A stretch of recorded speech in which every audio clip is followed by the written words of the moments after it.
Welcome to Positivism YouTube viewers. I am Dr. Olas Gora Atheist Center, Vijayawada. I am here to narrate the Gora's world tour from the period of 1970 and in 1974. He is the first atheist leader who traveled in all 5 continents for the cause of atheism and social change. In the last episode, we have learned the experiences of Gora in France, England and Ireland. Today, I shall narrate his experiences in the United States of America. Gora arrived at New York on 2nd August 1970. Vijayam, Mecker and Ellen Mecker's friend received him. Mr. Vijayam has made arrangements for both of them to Boston to attend the Conference of International Humanist and Ethical Union, which was held every 5 years. The first was held in Amsterdam in 1952, second in London 1957, third in Oslo 1962 and in Paris 1966. That was the first conference which was held in America. The American Humanist Association, the New York Humanist Association and the Boston Humanist Association operated as the host for the 5th conference. The conference at Boston lasted for 5 days. Nearly 500 men and women attended to the conference. Europe tour has acquainted Gora with the background of international humanist movement. During his talks in the conference, he spoke about humanism as a different dimension to the social relation. He said, it raises our outlook for unity among differences in the evolution among the people. The new outlook has no place for national, racial, religious and political differences. In this context, atheist outlook would be useful. The life and work of Mahatma Gandhi was an object lesson for humanism in modern age. A few months before Gandhi's assassination, he advised the formation of a secular state in which religious faith should be treated as a personal matter. In another talk, Gora proposed that we should cultivate the habit of talking to them whom we differ. An understanding of opposite point of view helps us to correct our faults and clear misunderstandings on the other side. Gora spoke about Gandhian idea that machine of production should be widely distributed rather than centralized. Political parties must be eliminated from representative government to become more democratic, so the elected officials must represent people rather than parties. Discussions were made regarding the youth involvement in humanist associations and direct participation of humanists in politics. At the end of the conference, 2 out of 5 resolutions expressed the concern about the violation of human rights. One resolution condemned the intervention of major military powers in the affair of small nations and called upon US government to withdraw its forces from Southeast Asia and government of USSR to end occupation of Yugoslavia. The 5th resolution viewed the alarm of continuous increase in world population as it might increase evils of poverty and war. The Humanist Conference appealed to the Catholic Church to change its attitude and to stop opposing measures of family planning. During the stay in USA, Gora met Dr. George Willoughby. He was an elderly gentleman, non-violent activist and co-leader of Delhi Peking Peace March. Gora stayed in New York to visit the problems of black and white relations and unwed mothers. Mrs. Helen, a resident of New York City, took Gora around the several institutions that concerned with the problems of unwed mothers.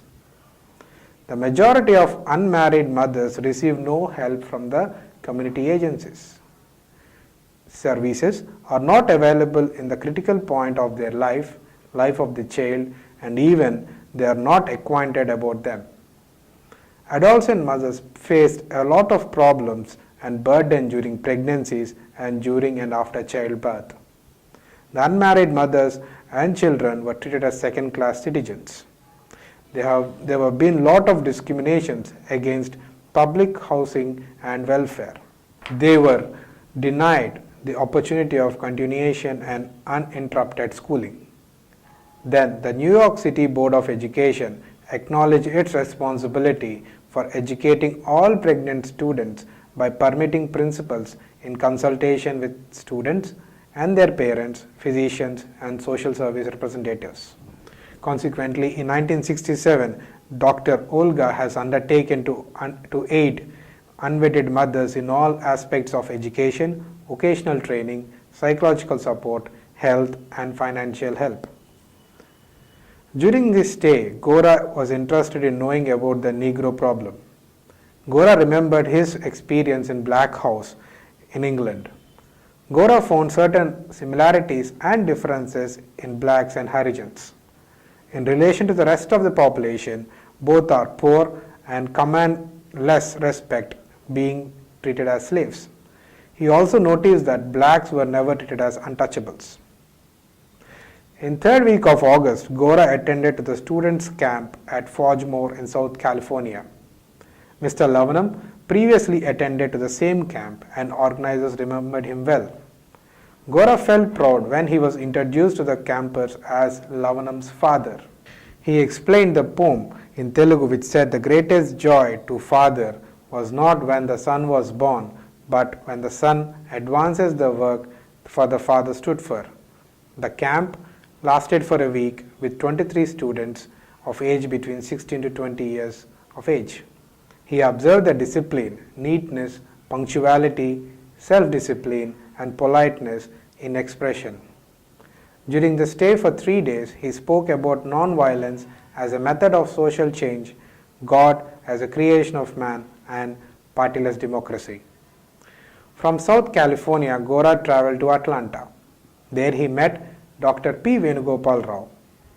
He was from Elore, Andhra Pradesh.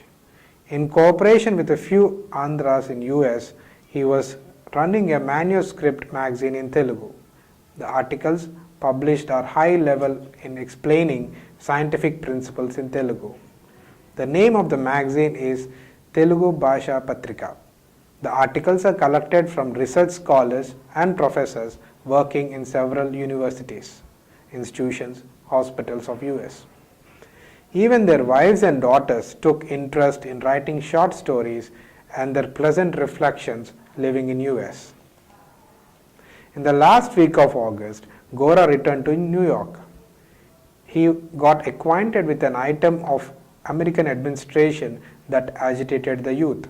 It is the law of conscription, which requires an able-bodied young man between age of 18 to 21 years must undergo military training for 2 years. Any youth who failed to comply with the registration is heavily punished with imprisonment that extends for 4 years.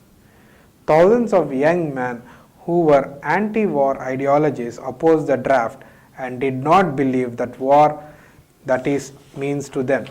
Many peace groups and institutions work hand in hand in spreading the ideas of no war and peace and harmony. Gora noticed the West was attracted with Hindu philosophy and becoming the devotees of Krishna. He felt that this devotion was responsible for poverty, illiteracy, casteism, and untouchability among Hindus. Gora expressed that West was morally backward, though it is technically progressive. Gandhiji, who sat in a mud hut in Sevagram, was more civilized than astronauts who were in special suits. Import of moral principles into politics, economics, technology, and aesthetics are the urgent need of civilizations. In this context of programs of replacing ornamental plants with edible crops and protest against the pomp and people's representative are well appreciated.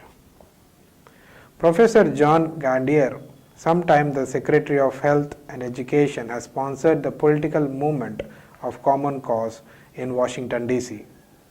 His approach was party-less governance. Gora visited the place and has given his inputs regarding this approach. He gave a slogan, "Ministers are servants and the people are the masters." Mrs. Patty Yates from Goddard College arranged a talk on atheism. Gora was a speaker. This college is a premier institution trying for bold experiments in education wherein the students are trained in self-help and human outlook. Gora was surprised when he was greeted with carrot plants in the favor of flower bouquets. Finally, there were two outstanding results in the tour of USA. The talk and association of non-violent groups have paved the way of growth of Gandhian ideology in US. First World Atheist Meet at the Atheist Center Vijayawada was proposed. Mrs. Murray Hare has given the consent to preside over the meet. She was a law graduate qualified in psychiatry. She devoted her life to the cause of atheism with all implication in practice. Thank you. For more videos, please subscribe to this channel Positive Atheism and activate the bell icon.